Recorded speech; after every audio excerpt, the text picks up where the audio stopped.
Ok, bonjour à tous. Donc, juste une petite capsule vidéo pour discuter un point sur un des quiz d'introduction au GLM. Donc, j'ai préféré faire une capsule parce que je pense qu'on n'aura pas le temps pour en discuter pendant le cours. Donc, ça va prendre 10 minutes, mais ça permettra de clarifier certains points sur les régressions, en particulier régression pardon, sur une variable linéaire, enfin, sur une variable numérique ou sur une variable factorielle. Parce qu'en plus, enfin, voilà, c'est une question qui avait été posée sur Teams et je pense qu'elle est relativement intéressante. Donc, il faut que je bascule parce que j'ai préparé des slides. Parce qu'encore une fois, vous montrer pendant que je code du R, c'est pas forcément génial. Donc, j'ai préparé le code avec les graphes. Comme ça, ce sera plus simple. Et ça permet d'écrire à côté. Donc, le point de départ, c'était que je vais simuler des données. Okay, donc, je vais vous expliquer un petit peu comment ça marche parce que ça permet aussi vous verrez l'envers du décor de la préparation d'un quiz, mais ça permettra de comprendre aussi comment est-ce que je peux m'assurer que les modèles marchent bien, par exemple. Okay, donc, premier point de départ, il faut des nombres d'observations. Donc, petit n, c'est mon nombre d'observations, nombre de données, nombre de i, quoi. Donc, combien d'observations je veux avoir. Donc, ensuite, je vais faire un modèle avec une seule variable explicative et une variable d'intérêt. Donc, je vais avoir des observations YI et XI. Donc, on commence à attaquer la partie sur les GLM. Donc, les YI sont plus des résultats de la forme une composante linéaire plus un bruit. C'est que je vais tirer selon une loi. D'accord. Donc, en particulier, ici, on parlait de la régression logistique. Donc, la régression logistique veut dire que les YI, je les obtiens comment? Je les obtiens en tirant des variables aléatoires qui suivent des lois de Bernoulli de paramètres PI. Okay, alors formellement, ça correspond à une loi binomiale de paramètres 1 PI. Okay, et ce que je veux, c'est que mon PI, ce soit quelque chose de... Donc, c'est une régression logistique. Donc, ça va être une exponentielle d'une combinaison linéaire, donc de bêta 0 plus bêta 1 xi, divisé par 1 plus exponentielle du même bêta 0 plus bêta 1 xi. OK. Donc maintenant, il me faut des xi. D'accord. Donc là, j'ai donné les différents paramètres. Donc j'ai mon yi. Alors formellement, c'est bien d'avoir le pi. Et j'ai les xi. Okay. Alors je vais voir si jamais je peux bouger ma caméra parce que plusieurs m'avaient fait noter que j'avais tendance à écrire dans le coin en haut à droite et c'est l'endroit où se trouve la vidéo. Ok, donc premièrement, il me faut des xi. Donc comment je vais faire pour avoir des xi? Je vais les tirer au hasard parce que je ne sais pas où les mettre. Okay, donc c'est la composante qui va se trouver sur la ligne juste après. Donc, qu'est-ce que je fais? Je vais tirer au hasard. Alors, je ne tire pas uniformément, je mets juste une espèce de loi bêta parce que ça permet de récupérer une espèce de distribution d'âge, par exemple. Donc, c'est ce que je mets ici où je commence à 21 ans, puis je vais jusqu'à 78 ans, j'ai l'impression. Okay, puisqu'une loi bêta se définit sur 0,1. Donc, je récupère des valeurs numériques ici que je vais arrondir pour vous faire croire que c'est des âges. Mais voilà, c'est une stratégie assez classique. Donc, mes âges ici, ce sera des entiers. Donc, les xi, ils appartiennent à l'intervalle 20, enfin, pardon, ils interviennent, ce sont des valeurs 21, 22, 23, et je peux aller comme ça jusqu'à 67 plus 21, c'est-à-dire 78. D'accord? Donc, ce sont des valeurs numériques entières. Voilà. Donc, ça, ce sont mes xi qui vont me servir comme variable explicative, et ensuite, qu'est-ce que je fais? C'est marqué. Je construis mes probabilités. Donc, ma probabilité, c'est l'exponentielle de moins 1 plus x sur 40. Donc ici, je vous donne la valeur de mon bêta 0 et de mon bêta 1. Donc bêta 0 vaut formellement moins 1 et bêta 1 vaut 1 quarantième. Okay, donc je prends bien la même combinaison linéaire en haut et en bas dans ma fonction logistique. Okay, donc j'ai mes probas. Et ensuite, une fois que j'ai mes probas, je peux générer mes données. Okay, donc générer mes données, ça veut dire quoi? Ça veut dire que je vais tirer ma variable y. Okay, tout simplement en faisant un tirage loi binomiale. Je tire n valeurs de binomial 1 parce que mon n est égal à 1 ici, et de probabilité pi. Okay, donc là, je m'assure de vraiment générer un modèle qui correspond au modèle qu'on va estimer par une régression logistique. Donc, je n'ai pas d'erreur de modèle. Le modèle tel qu'il est spécifié ici, c'est vraiment une régression logistique. D'accord, donc ici, je dis que c'est une valeur. Alors, pour insister sur le fait que c'est un facteur, que c'est une variable dans 0,1, j'ai même mis des noms assez variables. La variable Y, elle prend deux modalités, oui et non. Okay, puis je l'appelle même prime, parce que comme ça, on voit que ça correspond à une vraie base de données. Okay, donc, j'ai une prime qui est accordée ou pas. Okay, 0, ça correspondra à non, et 1, ça correspondra à oui. OK, donc on a nos données, et encore une fois, l'autre variable, c'est l'âge. Okay, donc, le but était de construire un modèle dans lequel on disait, Y, ça sera une variable ça sera une loi de Bernoulli de paramètre P qui va dépendre de l'âge de l'individu. Okay, et là, j'interviens avec cette transformation logistique, encore une fois, parce que je ne peux pas mettre un modèle linéaire sur l'âge, parce que pas sur l'évolution globale, parce que si jamais je mets un modèle linéaire, une variable, enfin, un modèle linéaire, c'est défini sur R. La probabilité par construction dans une loi de Bernoulli, elle est comprise entre 0 et 1. Donc je suis obligé de l'écraser pour la faire rentrer dans 0. Okay, donc la syntaxe pour faire ma régression, et c'est ça que j'attendais dans le quiz, c'était je fais une régression tout simplement de la prime sur l'âge, et je mets un modèle binomial. Je n'ai pas besoin de spécifier la fonction de lien, parce que par construction, par défaut, et ça on le reverra plus tard quand j'introduirai les GLM, il vous fait une régression logistique. Okay, donc ça c'est la syntaxe de base pour construire un modèle GLM. Okay, quand vous régressez une variable qualitative qui prend deux modalités sur une variable numérique. Et l'âge est ici considéré comme étant une variable numérique. Okay, donc je vous ai fait un dessin en bas qui vous permet de voir l'évolution de cette variable, enfin de la probabilité. Okay, donc je vous ai fait ici un graphe, par exemple au milieu, où en ordonnée, je représente la variable y. Okay, donc effectivement, soit je prends la modalité 1, soit je prends la modalité 0. Donc je suis bien dans la version de la régression logistique. Et ce que je vais mettre entre les deux, finalement, ça va être mon Y chapeau, ça va être mon pays, quoi. D'accord. Donc ma probabilité, c'est ce que je vais représenter sur cet axe-là, parce que, encore une fois, c'est la différence entre le score et la prédiction. Okay, la variable Y est la valeur dans 0, 1, l'ensemble 0 ou 1. Mais nous, ce qu'on va construire, c'est un prédicteur qui va être cet intervalle 0, 1 et qui va correspondre à une probabilité. Okay, et sur l'autre axe, classiquement, je vais mettre mon X. Okay, donc c'est le graphe classique YX. D'accord. Et j'ai mis ma prévision. Donc ma prévision, c'est cette courbe rouge qui est ici, alors qui semble relativement linéaire, essentiellement parce que finalement ma variable est relativement peu prédictive, entre guillemets.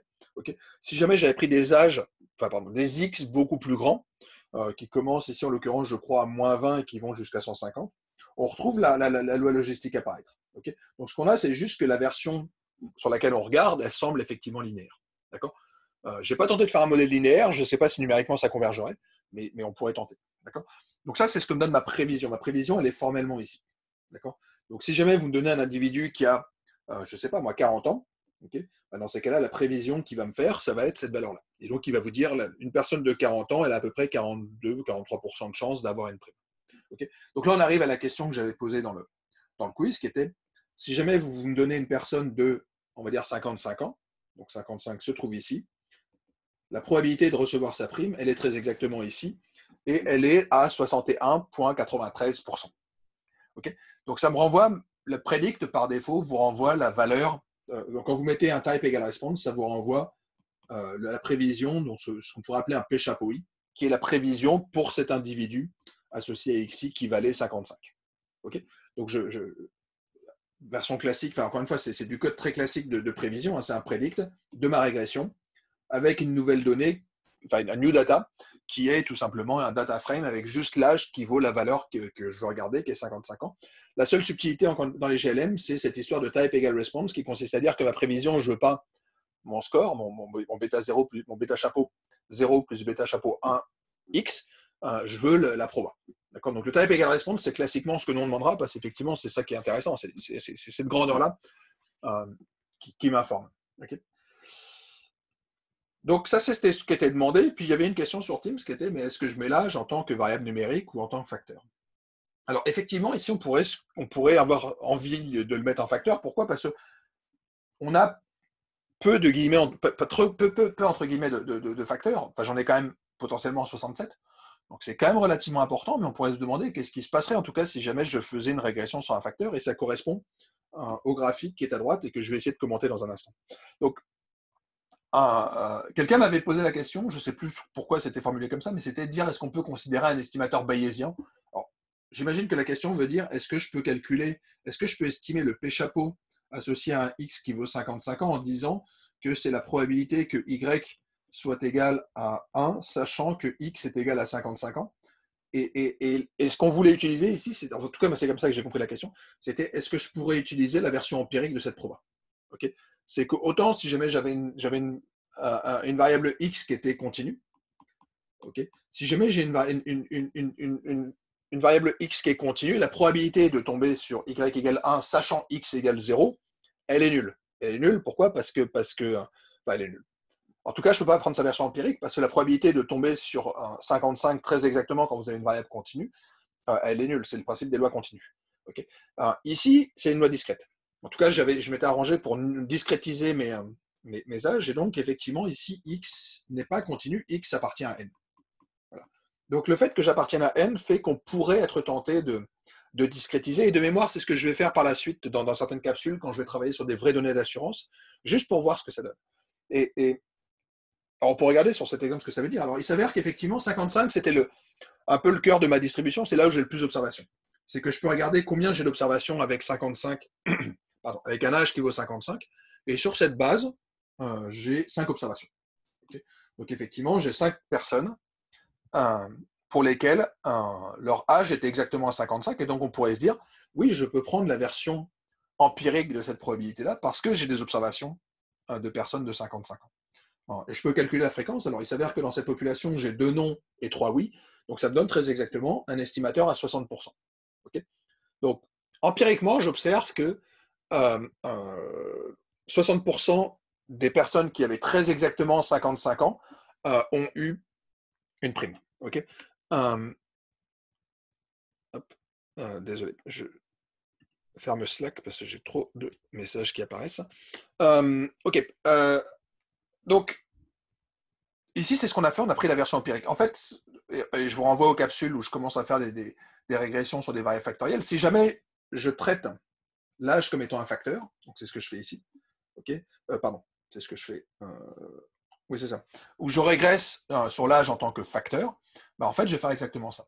C'est-à-dire tous les âges vont être pris en compte, alors encore une fois, sauf le premier qui va devenir l'âge de référence et ce genre de choses, mais tous les âges vont avoir une certaine valeur. Et donc, par exemple, pour prédire, donc ça veut dire quoi? Ça veut dire que je vais dire que, alors, il faut juste que je l'écrive proprement, mais que ma probabilité PI, ça va être une exponentielle de bêta 0 chapeau plus bêta chapeau A, bêta chapeau 1, indicatrice que l'âge était égal, alors je pense que le premier pourrait être à 22 ans, puis après j'ai un autre enfin, un autre bêta chapeau 2, indicatrice que l'âge était à 23. Okay. Puis je continue comme ça, puis je vais avoir une indicatrice pour 55 ans. Okay. Encore une fois, si jamais vous voulez, refaites le code et vous verrez qu'il va ressortir une constante pour 55 ans. Et quand je fais ma prévision, bah, classiquement, je vais reprendre, donc pour prédire à 55 ans, je vais dire que ma prévision, ce sera l'exponentielle de ma constante, plus le paramètre associé à 55 ans, divisé par 1 plus l'exponentielle de ma constante, du coefficient associé à la constante, plus le coefficient associé à 55 ans. Okay, donc ça va me donner ma probabilité. Donc c'est ce que je fais ici, où je lui demande, calcule-moi, fais-moi une prévision. Alors malheureusement, je l'ai mis à la toute fin. Okay. Fais-moi un prédict de ce modèle-là pour une personne de 55 ans. Ben, dans ces cas-là, il me renvoie exactement 60%. Ce n'est pas une coïncidence que ce soit la même chose. Encore une fois, je vous renvoie à la capsule et on l'avait déjà vu dans les modèles linéaires standards. Quand on régresse sur un facteur, c'est équivalent à calculer des moyennes empiriques dans chacune des classes. Okay. Donc ça, c'est le principe de base, c'est le problème du maximum de vraisemblance pour une loi multinomiale. Okay. La moyenne, les paramètres d'une loi multinomiale par maximum de vraisemblance, c'est les fréquences empiriques. Okay. Donc effectivement, si jamais je regarde une personne de 55 ans, j'ai 60%. Alors, est-ce que c'est intelligent de faire ça? J'aurais envie de dire que non. J'ai envie de dire que non, essentiellement parce que c'est peut-être une coïncidence que j'ai quelqu'un de 55 ans. Okay, j'aurais une base plus petite, j'aurais eu personne. Autre point, j'aurais demandé une prévision pour un âge de 80 ans, vous n'auriez pas pu me donner quelque chose. Okay. Donc ça, c'est la grande différence entre ne pas construire de modèle et donc de se contenter d'avoir des versions empiriques. Okay. Regardez cet estimateur-là, c'est bien, pourquoi pas, mais ça marche uniquement si jamais j'ai des très très gros jeux de données où effectivement la fréquence empirique peut avoir du sens. Mais de manière générale, en tout cas sur ces valeurs-là, il y a peut-être que j'aurai personne. Okay. Encore une fois, je le fais dans les données d'assurance à un moment dans une capsule. Dans mon exemple, il y a quand même des âges pour lesquels je n'ai pas grand monde. Okay. J'ai des vraies données d'assurance, de mémoire, il y a entre 50 000 et 100 000 contrats. Mais quand on essaye de voir la fréquence de sinistre en fonction de l'âge, il s'avère que des personnes, je ne sais plus, de 19 ou 20 ans, j'en ai pas beaucoup. Okay, donc quand on calcule la fréquence de sinistre, elle n'a pas grand sens, parce qu'il suffit que sur mes personnes de 19 ans, les deux assurés que j'ai, les deux ont un accident, j'ai une fréquence de 100% quand même. Okay, donc ça, c'est pas ce que j'appelle un modèle, dans le sens où ça vous construit juste une série de valeurs, et c'est pas comme ça que c'est très instable, ça a des mauvais pouvoirs prédictifs, essentiellement parce que vous mettez quand même beaucoup de paramètres. Donc, c'est ce qu'on raconte dans la partie sur les moindres carrés. Je vous dis, mettre des facteurs, c'est bien, mais si jamais vous avez beaucoup de facteurs, ça vous coûte très cher. Et ça vous coûte très cher en qualité de modèle, dans le sens où ça sera peu généralisable parce que c'est très peu robuste. Et c'est finalement ce qu'on observe ici. Donc, je vous ai mis ici le graphe de ma sortie de régression. Et effectivement, ma probabilité, elle évolue quand même beaucoup. Donc, il y a quand même des personnes pour lesquelles on prédit 0, puis ça monte à 80%, puis ça redescend à 40%. Donc, on voit que ça évolue beaucoup, puis c'est totalement instable. Et ici, j'ai à peu près 60 coefficients. Okay, donc oui, c'est instable. J'aurai une autre base de données, j'aurai quelque chose de totalement différent. Vous me donnez d'autres données, il y en aura qui auraient 20%, il y en aura qui auraient 80%. Et ça, c'est pas robuste. Okay, dans le sens où si jamais j'avais d'autres données, j'aurais un autre résultat. L'avantage de la méthode que moi je vous proposais, c'est de dire je vais construire vraiment un modèle. Alors, je vais faire sur un modèle qui est très simple, je supposais que c'est linéaire, mais c'est un modèle. C'est un modèle avec toutes les limites que ça comporte, mais ça me permet d'avoir quelque chose de simple et potentiellement beaucoup plus robuste et que je peux étendre, y compris sur des données que je n'ai pas observées. C'est-à-dire que si j'avais quelqu'un de 80 ans, bah, je pourrais extrapoler. Okay, alors, est-ce que j'extrapole bien ou pas? C'est une question compliquée. Ça dépend de la qualité de mon modèle. Ça se trouve, un modèle linéaire ne marchait pas. Mais en tout cas, faire un modèle vous permet d'avoir des choses qui vous permettent de généraliser beaucoup plus, en tout cas. Okay, ça permet d'extrapoler sur des choses qui n'ont jamais été observées. Ce qui est quand même généralement un peu le but de l'assurance, quand même, c'est d'essayer de sortir un tout petit peu du cadre de ce qui a déjà été observé. Alors, je vous dis qu'il faut mettre des facteurs. Par exemple, les variables géographiques, on va les mettre comme étant des facteurs. Donc, vous pouvez dire, bah, je vais prendre tous les zip codes, les codes postaux comme étant des variables factorielles. Ok, mais qu'est-ce qui se passe si jamais vous avez quelqu'un qui veut s'assurer et qui n'est pas dans un code postal qui a déjà été observé? C'est un peu gênant. Donc voilà, donc encore une fois, les données spatiales, c'est quelque chose de compliqué, j'en parle pas trop, mais il y a sûrement des méthodes un peu meilleures que d'utiliser ces facteurs. Donc les facteurs sont une stratégie possible, c'est une stratégie qui est beaucoup utilisée par les assureurs, mais il faut faire très attention, c'est qu'il faut s'assurer que les facteurs englobent toutes les catégories possibles. Okay, imaginez que voilà, vous travaillez dans une province où l'âge limite pour commencer à conduire, c'est 21 ans. Donc, vous créez des classes d'âge qui sont, par exemple, 21 ans, 25 ans, puis 25 ans, 35 ans, puis 35 ans, 45 ans. Qu'est-ce qui se passe le jour où vous essayez d'étendre ça en disant, à partir de maintenant, les jeunes de 18 ans peuvent conduire? Vous avez des assurés qui arrivent qui ont 19 ans, ils ne sont pas dans la classe des 21, 25 ans. Donc, qu'est-ce que vous faites avec ça? Okay, donc, il faut faire très attention aux facteurs. C'est que c'est intéressant à partir du moment où vous avez ces facteurs qui sont observés dans votre base d'apprentissage. Okay, si jamais vos données ne sont pas dans la base d'apprentissage, vous ne pouvez rien faire. Donc ça, c'est la première critique. La deuxième, c'est très peu robuste. C'est que si jamais vous avez des classes qui sont très peu peuplées, bah, dans ces cas-là, c'est possible que vous ayez une probabilité qui varie énormément. Construire un modèle, et là encore, je revois à la toute première capsule, enfin la deuxième capsule que j'avais faite dans le cours, qui est l'épistémologie des modèles. Un modèle, c'est une simplification de la réalité. On vit avec parce que ça nous permet, d'un autre côté, d'avoir des réponses plus facilement généralisables que de se contenter de dire je vais regarder dans le passé si j'observais une situation qui était rigoureusement identique. Okay, si jamais je ne veux pas être rigoureusement identique, on va arriver, et là aussi je peux vous renvoyer sur une autre capsule, qui est une capsule que vous avez dû voir il y a 2 semaines, qui est celle sur le lissage. Et de se dire, peut-être que ce 55 ans, je peux l'étendre un petit peu. Peut-être que quelqu'un qui aurait 54 ans ou 56 ans, ça ne serait pas si mal. Et donc là, ça nous fait arriver sur les modèles de lissage, qui consiste à dire que je peux peut-être faire une régression locale. Et ça aussi, c'est une solution. D'accord, c'est une solution, en particulier les cas plus proches voisins, ça pourrait être aussi une stratégie. Donc voilà, donc retenez bien la distinction entre le numérique et le factoriel, entre guillemets. Par défaut, ce que je demandais, c'était de prendre l'âge comme variable explicative en tant que variable numérique, mais il y a beaucoup de subtilités qui pourraient être faites. Je pourrais prendre des facteurs ou lisser, en tout cas, ça me permettrait de faire des régressions locales. Okay, je m'arrête là, mais c'était un point important qui méritait en tout cas que je revienne un petit peu dessus. Mais je vais m'arrêter là pour cette mini-capsule. À très bientôt.